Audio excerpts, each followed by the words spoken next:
کہ بیت المال کا ایک اونٹ گم ہو گیا ہے، اس کو تلاش کر رہا ہوں۔ بحرین سے ایک مرتبہ مشک آیا، یہ انتہائی قیمتی خوشبو تھی۔ اس کو مسلمانوں میں تقسیم کرنے کے لیے آدمی کی تلاش ہوئی جو یہ کام اچھی طرح کر سکے۔ سیدنا عمر کی زوجہ محترمہ عاتقہ نے کہا کہ یہ کام میں کر سکتی ہوں۔ سیدنا عمر نے فرمایا، نہیں، میں تمہیں اس کی اجازت نہیں دے سکتا، اس لیے کہ تمہاری انگلیوں پر جو مشک لگ جائے گا وہ تم اپنے کپڑوں پر لگا لو گی، اس طرح عام مسلمانوں سے زیادہ تمہارے حصے میں آئے گا۔ ایک مرتبہ بیمار ہو گئے، لوگوں نے علاج کے طور پر شہد تجویز کیا۔ بیت المال میں شہد موجود تھا، لیکن آپ نے لینا گوارا نہ کیا۔ آخر لوگوں کو جمع کیا گیا، جب سب نے اجازت دے دی تب شہد لیا۔ آپ نے عدل و انصاف کا بہترین نمونہ دنیا کو دکھایا۔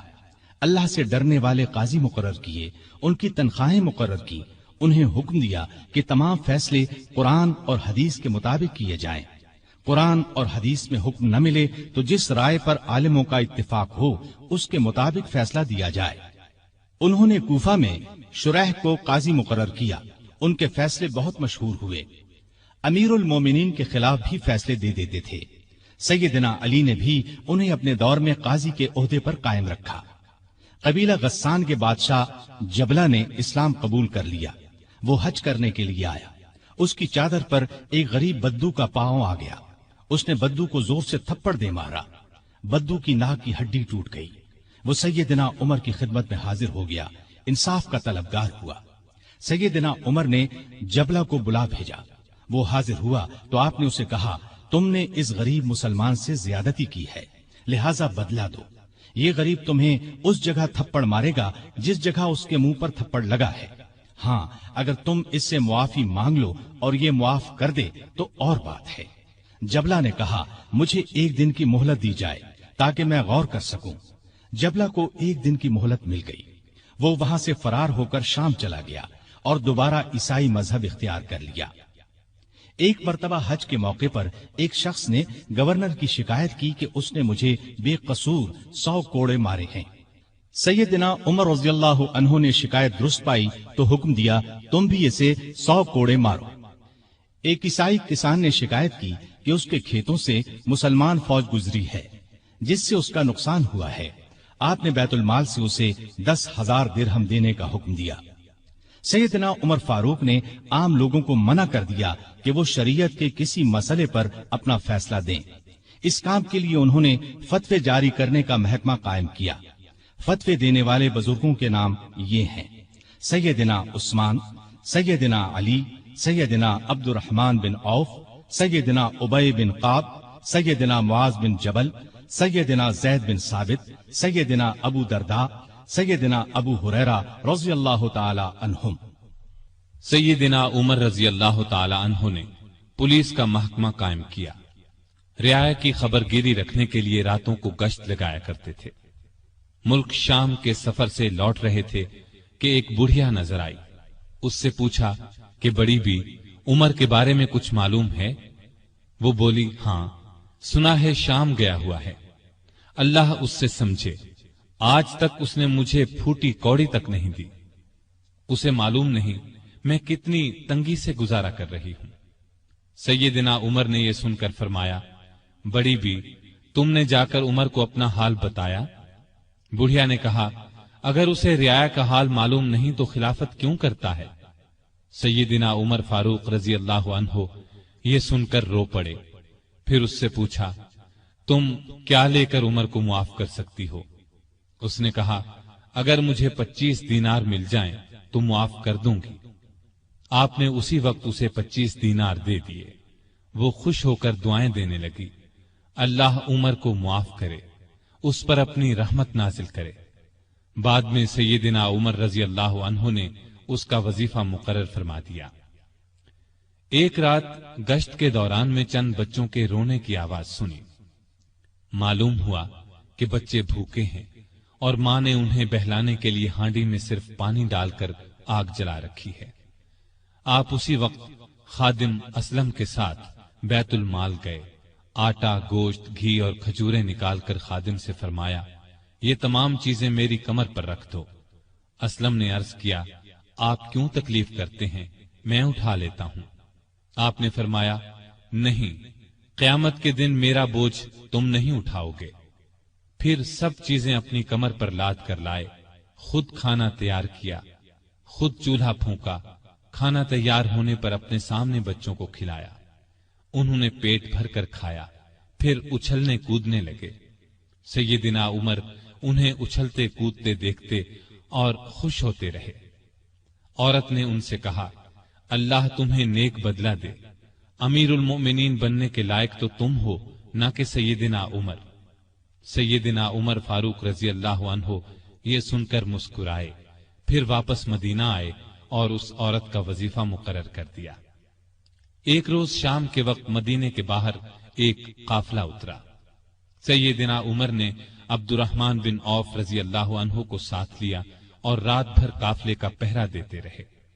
ایک قافلے میں ایک ننھے بچے کو روتے دیکھا تو اس کی ماں پر ناراض ہوئے کہ بچے کو دودھ کیوں نہیں پلاتی۔ وہ آپ کو پہچانتی نہیں تھی۔ کہنے لگی، امیر المؤمنین نے حکم دیا ہے کہ جب تک بچے ماں کا دودھ پیتے رہیں بیت المال سے ان کا وظیفہ مقرر نہ کیا جائے۔ میں اس کا دودھ چھڑا رہی ہوں تاکہ وظیفہ لگ جائے۔ یہ ہے اس کے رونے کی وجہ۔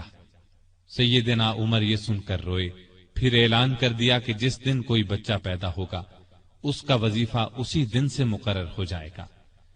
ایک مرتبہ لوگوں کو کھانا کھلا رہے تھے، ایک شخص کو بائیں ہاتھ سے کھانا کھاتے دیکھا۔ نزدیک جا کر اس سے کہا، دائیں ہاتھ سے کیوں نہیں کھاتے؟ اس نے کہا، میرا دائیں ہاتھ موتا کی لڑائی میں کٹ گیا تھا۔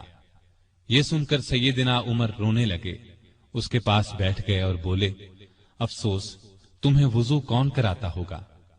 پھر اس کی خدمت کے لیے ایک خادم دیا اور ضرورت کی چیزیں اس کے گھر بھجوائیں۔ ایک رات گشت کے دوران میں ایک عورت کی آواز سنی۔ وہ اپنی بچی سے کہہ رہی تھی، دودھ میں پانی ملا دے۔ بیٹی نے یہ سن کر کہا، ماں، امیر المؤمنین کا حکم ہے کوئی دودھ میں پانی نہ ملائے۔ ماں نے یہ سن کر کہا، باتیں نہ بنا، پانی ملا۔ امیر المؤمنین کون سا دیکھ رہے ہیں؟ لڑکی نے کہا، امیر المؤمنین تو نہیں دیکھ رہے، مگر اللہ تو دیکھ رہا ہے۔ سیدنا عمر نے ماں بیٹی کی یہ گفتگو سنی تو اپنے خادم سے کہا، اس گھر کو اچھی طرح پہچان لو۔ دوسرے دن ان کے بارے میں پتہ کروایا۔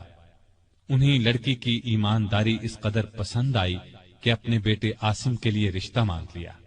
اس طرح یہ شادی ہوئی۔ بنو امیہ کے عمر بن عبدالعزیز رحمت اللہ علیہ اسی خاتون کے نواسے تھے۔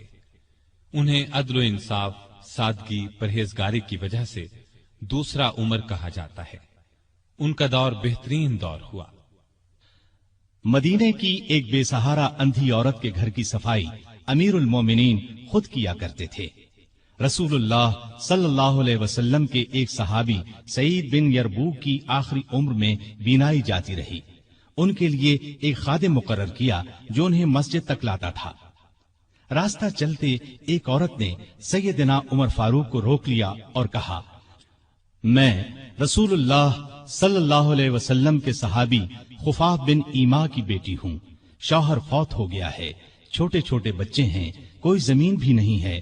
بچوں کو گھر میں چھوڑ کر محنت مزدوری بھی نہیں کر سکتی کہ بچوں کو کوئی نقصان نہ پہنچ جائے۔ حضرت عمر نے اس کی پوری بات توجہ سے سنی اور فرمایا، تم تھوڑی دیر یہیں ٹھہرو۔ یہ کہہ کر گھر گئے۔ واپس لوٹے، ایک موٹے تازے اونٹ پر بہت سا سامان لدا ہوا ساتھ لائے۔ اس پر کپڑے اور نقد رقم بھی تھی۔ اس عورت سے فرمایا، یہ اونٹ لے جاؤ، جب ختم ہو جائے تو بتا دینا۔ جہاد پر جانے والے مسلمانوں کے گھر والوں کا بہت خیال رکھتے تھے۔ ان کے گھروں میں جا کر ان کی عورتوں سے کہتے، تمہیں بازار سے کچھ منگوانا ہو تو میں لا دیتا ہوں۔ بیوہ عورتوں کا پانی بھر دیتے۔ مجاہدین کے خط آتے تو یہ خط خود ان کے گھروں میں پہنچاتے، ان سے جواب لے کر مجاہدین کو بھجواتے۔ بیت المال سے حاجت مندوں کو دیتے۔ راستوں میں چوکیاں بنوائیں تاکہ رستے محفوظ ہو جائیں۔ شہروں میں مہمان خانے بنوائے۔ ملک میں جگہ جگہ نہریں کھدوائیں جن سے آپاشی آسان ہو گئی۔ سڑکیں اور پل بنوائے، نئے شہر بسائے، قریباً 4000 مسجدیں تعمیر کروائیں، حرم کعبہ کو وسیع کروایا، مسجد